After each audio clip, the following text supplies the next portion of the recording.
quand j'avais, au cours de ma carrière professionnelle, dans une autre entreprise, là, j'ai vécu un passage assez difficile, enfin très difficile, pas assez, très difficile, euh, un burn-out où je me suis pas arrêté de travailler.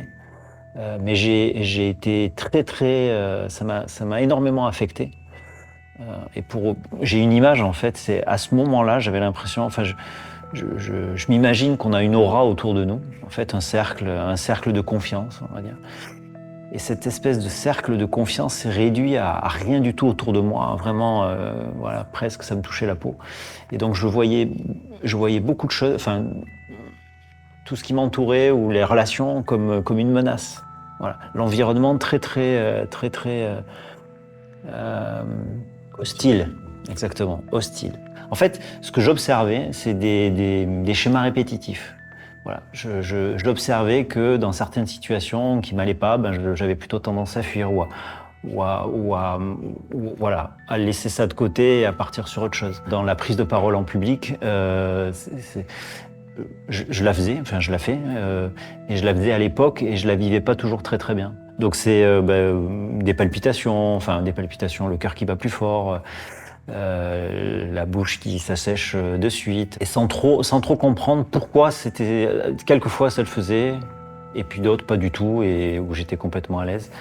Ça a créé un stress particulier ou une situation d'inconfort, et même au-delà de l'inconfort, de stress, et puis voilà, parce que j'avais besoin d'avoir complètement toutes mes capacités à ces moments-là, et voilà, ce moment clé un peu là que j'ai vécu m'a fait interroger sur moi-même, sur moi-même. Pourquoi t'en es là? Qu'est-ce qui fait? C'est quoi la relation que t'as au travail? Pourquoi t'en arrives là?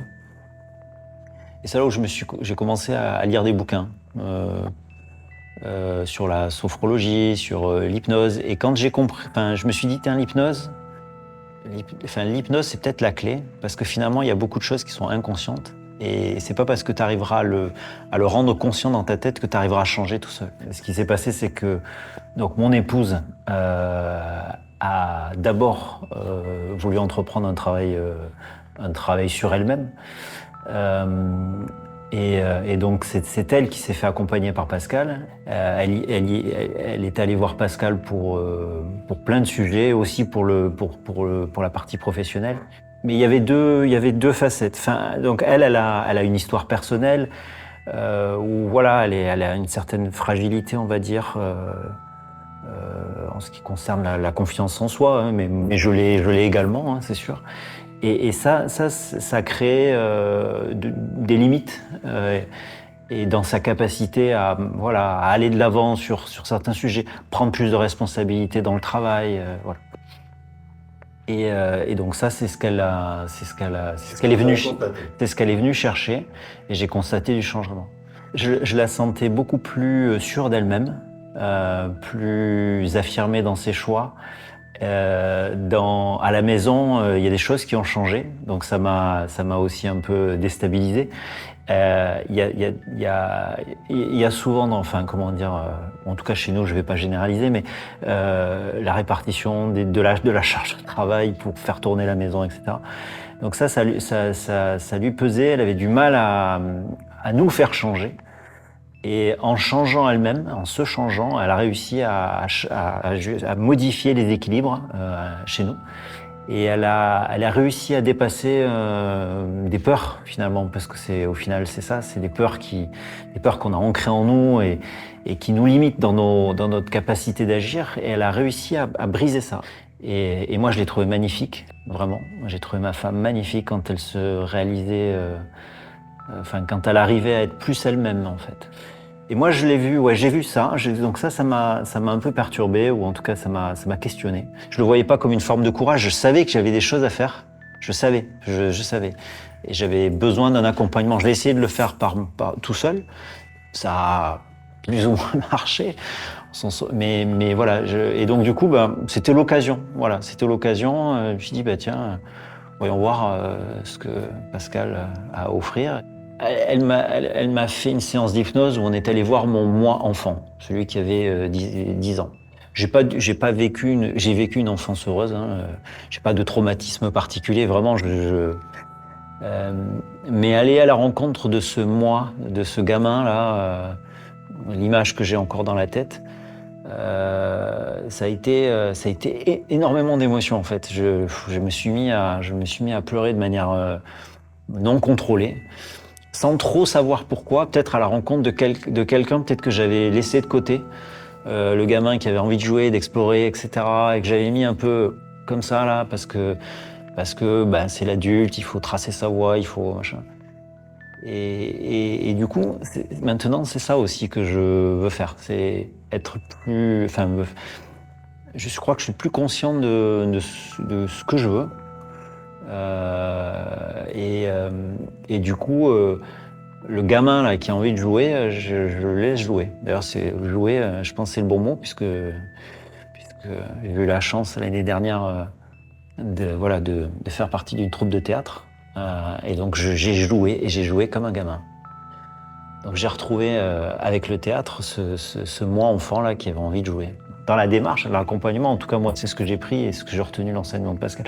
À la limite, enfin la cause racine, pourquoi pas, mais c'est surtout trouver les clés pour trouver les clés pour proposer d'autres alternatives à son inconscient, parce que finalement, voilà, c'est des comportements qui sont ancrés en nous. Voilà, donc quand il y a la situation qui revient, eh ben du coup c'est cette spirale là qui se réenclenche à chaque fois de manière incontrôlée, inconsciente en tout cas où le conscient n'a pas la prise dessus. Et tout l'accompagnement de Pascal, ça a été déjà de comprendre ces mécanismes-là, et une fois qu'on a compris aussi de dire mais il y a d'autres alternatives possibles. Et voilà voilà les pistes que vous pouvez explorer pour changer ça. Et c'est là où j'ai aussi compris que cette partie inconsciente, elle avait été, enfin, ces mécanismes-là qui me faisaient souffrir, ou en tout cas dont je voulais me débarrasser, avaient été mis en place pas pour me nuire, mais finalement pour me protéger d'une certaine façon. J'ai appris à reconnaître, alors à reconnaître les différentes voix qu'il y avait à l'intérieur de moi, on va dire. Ou en tout cas, moi, je le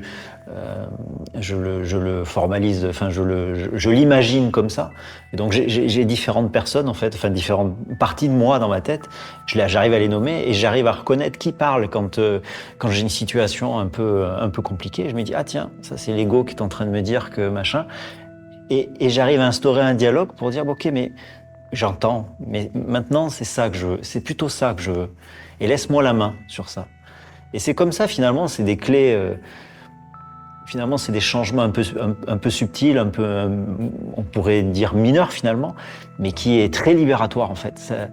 Et au final, c'est ça, c'est d'arriver à gagner en liberté d'action, retrouver cette liberté de pouvoir voilà, avoir des envies et de se dire ok, ces peurs-là, finalement, je suis arrivé à les surmonter, et puis c'est pas si pire que ça. Et finalement, j'ai appris aussi du coup à me détacher de ce regard de l'autre finalement.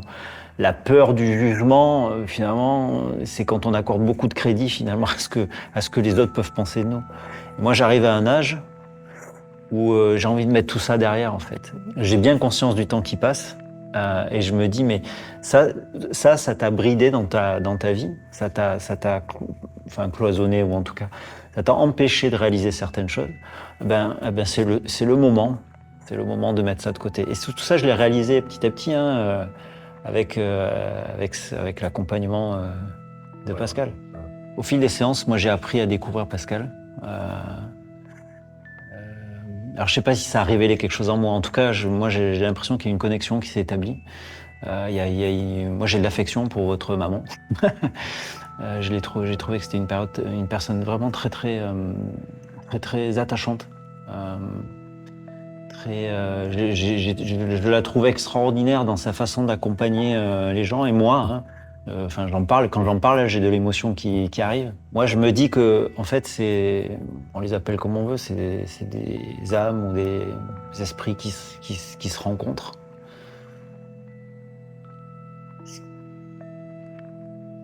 Qui se rencontrent et qui se connectent. C'est comme le théâtre, finalement. Le théâtre, on se connecte avec le cœur. Même, voilà, le ventre, le cœur. On se connecte plus avec la tête quand on joue avec ses partenaires de jeu. Finalement, je pense que l'analogie, elle est bonne. Et moi, j'ai eu énormément d'émotions à faire ça, à faire les répétitions avec mes partenaires de jeu, comme une vraie connexion qui s'est faite, parce que du coup, on découvre les gens par là. Et comme quand on était gamin, où on le faisait, où on se connectait avec les gens, voilà, avec ça, et pas tant la tête. Il y a le raisonnement, oui. Et ben là, il y a eu un peu ça finalement, je pense, dans l'accompagnement avec Pascal. Finalement, en parlant et en revenant à l'essentiel, eh ben on se connecte. Enfin, je pense qu'on s'est connecté par là, avec le cœur. Je suis plus conscient de de quoi j'ai envie, ce que je veux. Et j'ai aussi, voilà, j'ai envie de m'amuser. J'ai aussi envie de ça j'en ai plus conscience. Et du coup, je donne la place à ça.